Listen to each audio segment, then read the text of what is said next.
Dalam! Bonjour à tous!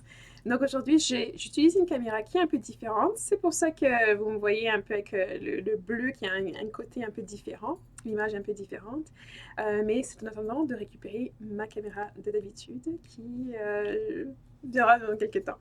Bon, donc j'étais un peu absente, il y a pas mal de choses, et bien sûr, pour ceux d'entre vous qui ne sont pas dans mon groupe, mon cours qu'on fait en ce moment sur le cycle sacré, je vais vous mettre un peu à la page du jour. Donc, il y a à peu près 2 semaines et demie, j'ai commencé à avoir un peu mal à la gorge et j'ai perdu ma voix. Et pendant que j'ai perdu ma voix, pour moi, ce genre de choses sont toujours des opportunités de s'approfondir, d'apprendre plus. Et puis là, pour moi, c'était une opportunité d'écouter beaucoup plus, d'écouter ce que les gens disaient autour de moi, d'écouter les messages qui m'ont été envoyés, et puis d'être aussi à l'écoute des signes, des choses que j'aurais peut-être pas remarquées si j'avais l'habitude de parler, puis d'ouvrir et d'échanger avec les autres. Donc c'était un peu plus un échange qui est un peu différent, où j'étais plus maintenant dans le côté de réception et de réceptive. Et j'ai reçu énormément, ça m'a permis de penser à beaucoup de choses dont je vais partager sur la chaîne. Par la suite, j'ai eu une urgence familiale, donc rien de trop sérieux, heureusement. Mais c'est encore été une autre opportunité, là, par contre, de me rendre compte des amis qui sont sortis, qui sont venus à mon aide, qui ont montré leur soutien, qui ont été vraiment avec moi toute cette période assez tumultueuse. Et puis de réaliser aussi combien parfois on oublie certaines personnes. Moi, je vous ai dit, moi j'ai des amitiés, j'ai pas besoin d'être avec quelqu'un tous les jours pour avoir une estime d'eux et de valoriser l'amitié qu'on peut avoir. Et ça, c'est des moments où justement qu'on a l'opportunité de se retrouver, de se parler. Et c'était un peu ça, cette période-là, ça m'a permis justement de retrouver ces personnes-là, de leur parler et de vraiment ressentir leur amour, leur soutien. Et ça fait toujours plaisir, ça fait toujours chaud au cœur. Donc, je voulais venir rapidement pour faire une petite vidéo parce que ça fait longtemps que je ne vous ai pas parlé. J'ai pas eu l'occasion de répondre un peu aux commentaires, mais j'ai vu tous les commentaires, les nouveaux commentaires qui sont arrivés, les nouveaux abonnés aussi qui ont posé beaucoup de questions. Donc, pour les nouveaux abonnés, je vous dis toujours bienvenue sur ma chaîne. Prenez le temps de regarder les vidéos, j'en ai fait beaucoup en français. Et de poser vos questions par la suite parce que justement, certaines vidéos vont peut-être répondre aux questions que vous pouvez avoir. Et puis par la suite, moi, je vais essayer de mettre un peu les questions que j'ai vues qui étaient assez importantes, assez intéressantes, qui s'alignent aussi avec certains sujets dont je vais parler dans les semaines, dans les mois à venir sur ma chaîne. Je voulais aussi vous dire que oui, cette première année pour moi sur YouTube a été une année où j'étais extrêmement active. J'avais un rythme assez effréné pour partager certaines choses qui me venaient. Je vais prendre un peu plus de recul cependant ces temps-ci. Je pense que je vais prendre un rythme un peu plus lent.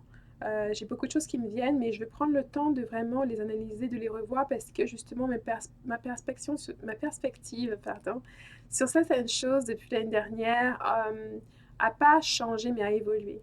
Je pense qu'au fur et à mesure que je grandis, que j'expérimente et que je vis, je m'étends en connaissances, je m'étends aussi en expériences qui font que mon regard change un petit peu et qui font que j'aime et j'apprécie ce temps un peu à moi où je peux rester avec l'information qui m'est venue ou le thème qui m'est venu, le sujet, et en explorer les recoins avant de partager ça avec vous.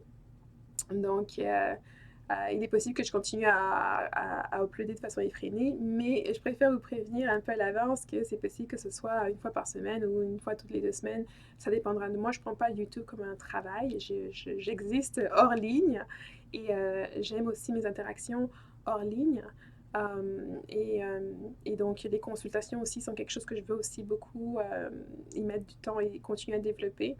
Et je travaille en ce moment aussi sur 2, 3 programmes de coaching, donc ça prend aussi de mon temps, de tout ce que je suis en train de faire aussi. Donc, c'est juste pour ça, pour vous dire que je fais des vidéos ici et là, mais je resterai sur YouTube ici. C'est juste que la fréquence peut changer ou pas.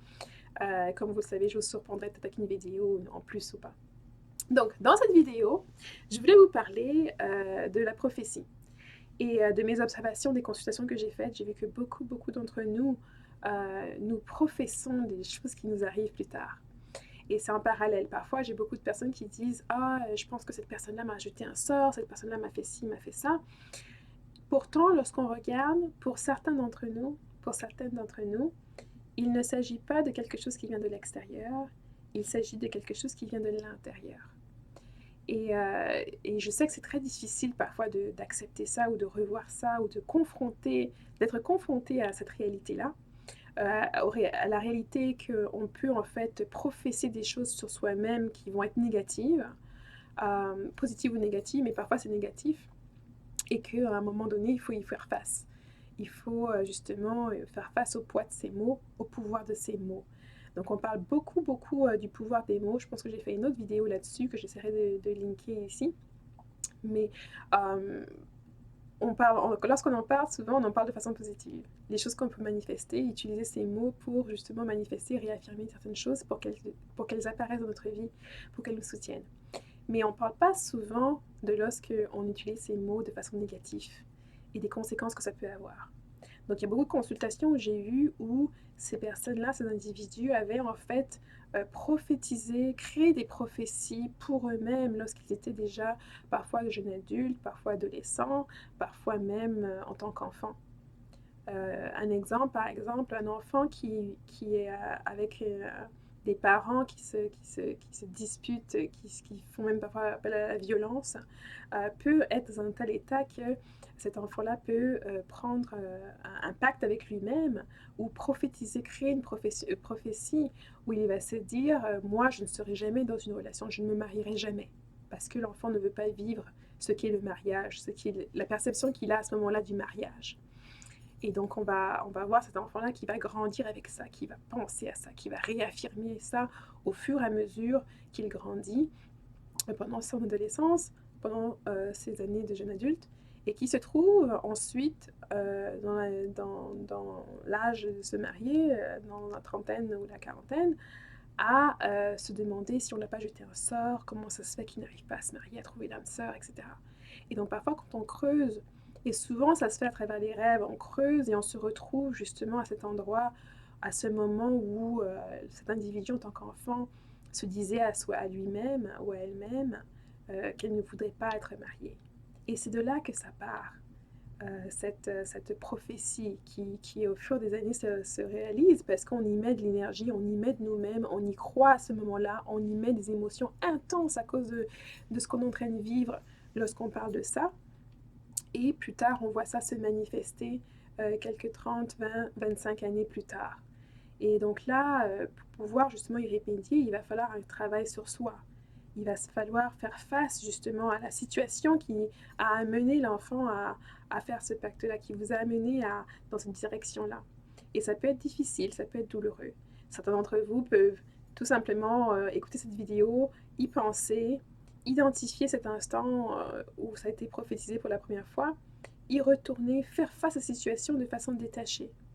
En regardant ses parents, en regardant les couples qu'on a vus qui étaient des couples qui ne marchaient pas, en les regardant en tant qu'adultes qui ont pris des mauvaises décisions, qui sont dans une mauvaise situation, mais en se détachant de cela, en se disant que pour eux ça n'a pas marché, mais pour moi ça peut être différent. En se disant que je peux faire un autre choix. J'ai pas besoin de rayer le mariage, j'ai pas besoin de rayer tout simplement que je n'aurai pas ce genre de relation-là. Donc c'est de rephraser en fait l'incident qui s'est passé, de le réinterpréter. Non pas de le changer, mais de le réinterpréter. Et en se détachant de ça. Donc ça peut être très facile pour certains. Facile dans le sens où leur côté logique peut écouter ça et puis peut voir ces procédés, ces phases et le faire. Mais ça peut être plus difficile pour d'autres, surtout lorsqu'on a le côté émotionnel qui se lie dedans. Et c'est essentiellement aussi le côté spirituel, parce que lorsqu'on se lie à quelque chose, à une idée, lorsqu'on envoie notre énergie dans cette idée-là, c'est comme si cette idée-là prenait vie. Et cette ombre qu'on a derrière nous n'est pas l'ombre de quelqu'un d'autre projetée sur nous, c'est une ombre qu'on a créée nous-mêmes. Et c'est une ombre qu'à un moment donné, il nous faut nous retourner et faire face. Et y faire face, ça fait peur. Y faire face, ça peut être difficile. Donc pour ceux d'entre vous qui ne vous sentez pas apte à faire tout seul, vous pouvez toujours m'envoyer un email, booker une consultation, on peut voir comment faire du coaching pour vous amener à ça. mais essentiellement, il faut que vous compreniez que vos mots ont un certain pouvoir, un pouvoir de manifestation sur vous-même, sur votre vie. Donc moi, je disais dans une certaine vidéo que c'était à l'âge de 4 ans que j'ai dit à mon père que je voulais être avocate. Et quelques 22 années plus tard, et j'avais mon diplôme en droit. Je passais mon barreau. Donc, et pour moi, c'était une manifestation qui est positive, parce que c'était un engagement que j'avais pris dès lors que j'ai réalisé. Donc, de un, il faut regarder est-ce que nos engagements sont quelque chose de positif, quelque chose qui va nous amener à nous concrétiser, à nous épanouir, ou des choses qu'on répète, qu'on entend, on prend de personnes à gauche, à droite, des choses qu'on dit parce qu'on a peur, des choses qu'on dit parce qu'on s'ennuie. Donc, c'est à prendre toutes ces choses-là en compte pour pouvoir justement nous amener à faire des choix qui sont meilleurs, nous amener à exprimer une histoire ou à exprimer notre histoire de la façon dont on veut qu'elle se termine.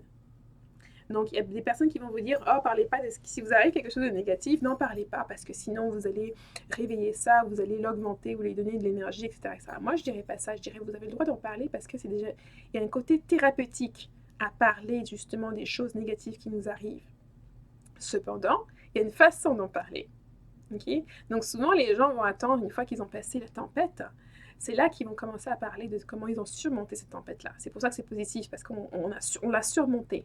La tempête ne nous a pas détruites. Ou on va en parler parce qu'on a besoin d'aide, on a besoin d'assistance. Donc il y a une finalité là, il y a un objectif. On n'est pas juste en train de parler pour parler. Parfois on peut parler aussi justement pour se déverser, pour déverser, pour release, pour libérer, pour libérer cette énergie de nous-mêmes, pour nous en débarrasser, pour sortir ça de nous, donc pour se sentir mieux. Okay? Mais lorsqu'on parle de difficultés, il faut que la deuxième partie, donc la première partie, c'est on va parler des problèmes qu'on a. La deuxième partie, on parle des solutions, on parle de ce qu'on va faire par rapport à ce problème-là.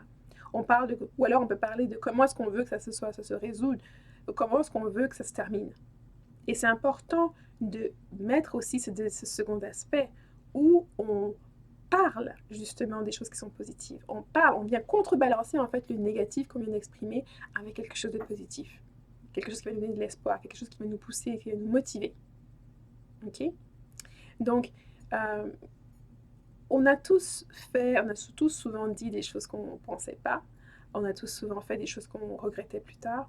Mais il est temps maintenant de prendre conscience de ça et de prendre conscience du pouvoir que nos mots ont. Pas besoin d'être un médium ou d'avoir des pouvoirs extraordinaires. Nous avons tous la capacité de dire des choses qui vont se réaliser par le futur. On a déjà eu des moments où on a dit quelque chose et puis quelques mois plus tard, quelques années plus tard, on voit que ça s'est réalisé. Par exemple, quand vous dites « moi je vais à l'université, je vais finir mon université, je vais avoir mon diplôme ». Quelques années plus tard, vous le faites. Ça peut être quand vous êtes au lycée, vous dites « ah ben moi je vais devenir médecin ». Vous réalisez tout ça, vous le faites.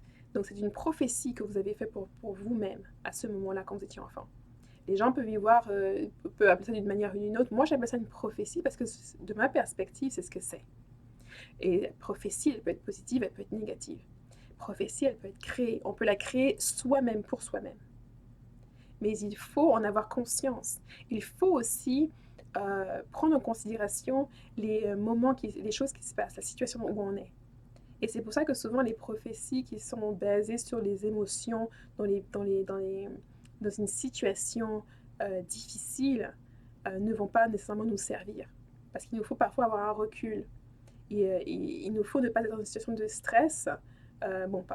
Parfois aussi on peut être dans une situation de stress et faire une prophétie qui va nous aider à sortir de là et à nous pousser plus loin, à aller au-delà.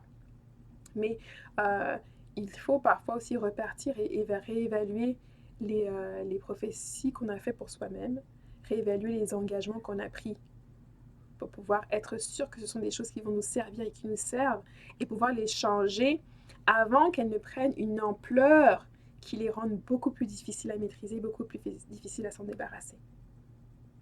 Donc, c'était un peu une vidéo pour vous parler un peu ça, pour vous rappeler en fait le pouvoir de vos mots, le pouvoir que vous avez lorsque on vous demande de parler de vous, lorsqu'on vous demande de parler de votre histoire. Il n'y a aucune raison pour laquelle vous devez vous rabaisser devant les autres ou de vous rabaisser à vous-même lorsque vous parlez de vous-même Parce que l'histoire que vous choisissez de raconter aux autres est une histoire qui est déjà intérieurement, vous avez déjà intériorisée. Donc il est important que cette histoire-là reflète en fait vos aspirations. Qu'elle ne soit pas nécessairement complètement détachée de la réalité, non, mais que cette réalité est quelque chose de négatif, qu'elle reflète aussi les aspirations que vous avez de la rendre meilleure, de façon à ce qu'il y ait cette balance, cet équilibre. Et que si jamais vous avez vu, vous avez pris des engagements qui ne vous servent pas, qui sont négatifs, qui continuent de se manifester aujourd'hui dans votre vie, que vous prenez les étapes pour les changer. Vous faites cette introspection, vous regardez, vous repartez au début. D'où est-ce que ça vient? Quelle est la situation qui vous a amené à prendre cet engagement envers vous-même? Quelle est la situation qui vous a amené à avoir cette vision des choses? Et je pense qu'en faisant ça, c'est un très très bon début qui va vous permettre de justement comprendre non seulement d'où ça vient, rejeter en fait cet engagement que vous avez pris, et encore plus important, le remplacer. Le remplacer par quelque chose qui va vous servir. Vous remplacer par un engagement qui va vous permettre de vous épanouir et qui va s'aligner avec ce que vous voulez dans votre vie. Donc merci d'avoir été avec moi et on se voit très très bientôt. Bye bye!